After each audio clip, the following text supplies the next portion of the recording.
yung sugar niya wala. Ginamit natin sugar. So, pwede ito kung kayo na nagda-diet. Try nyo.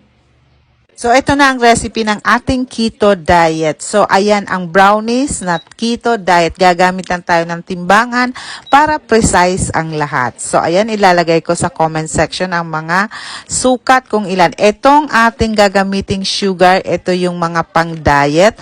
Or sa mga client na nagre-request na may diabetic ang patient, ay ang kakain, sorry. So, ayan nga, titimbangin natin. Less ang timbang nito kaysa sa mga normal na sugar. And then, gumamit din tayo ng cocoa. Ang Ricoa ang recommended for keto. And then, itong ating almond flour. Ito lang yung recommended for keto diet na almond flour or coconut flour. Ayan. So, titimbangin din natin lahat yan. And then, also, baking powder and salt. Hindi naman yan bawal sa mga nagkikito, di ba? So, pinapakita ko ito sa inyo kasi if gusto nyo na mag-diet dahil nahirapan na kayo, so at laging matamis ang kinakain nyo, nagki-crave kayo.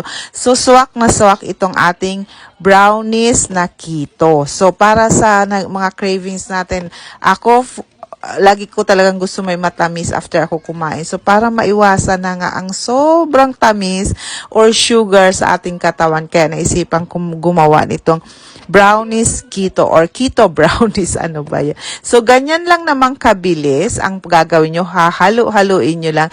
And by the way, butter ang ginamit natin. At gagamitin ko nga itong ating oven toaster. Binake ko lang ito, nilagay ko lang dyan sa nilagyan ko ng aluminum foil. So, 160 for 45 minutes. So, ganun lang.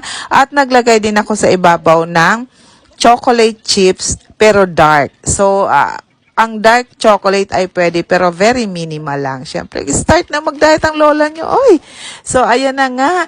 Pero gusto-gusto ng chocolate. Ano ba yan? So, ito na ang ating keto brownies. So, ayan. Ipapasok na natin dito sa oven toaster. Sabi ko sa inyo, pwedeng-pwede sa toaster, sa oven toaster. So, after 45 minutes, ganyan ang resulta. At ito na nga, hahati. Napakalambot niyan. Ano siya, fudgy siya. Masarap siya. Medyo, alam nyo ba, talagang mapapakain ka nito, pero hinay-hinay pa din. So, yun lang. Bye-bye.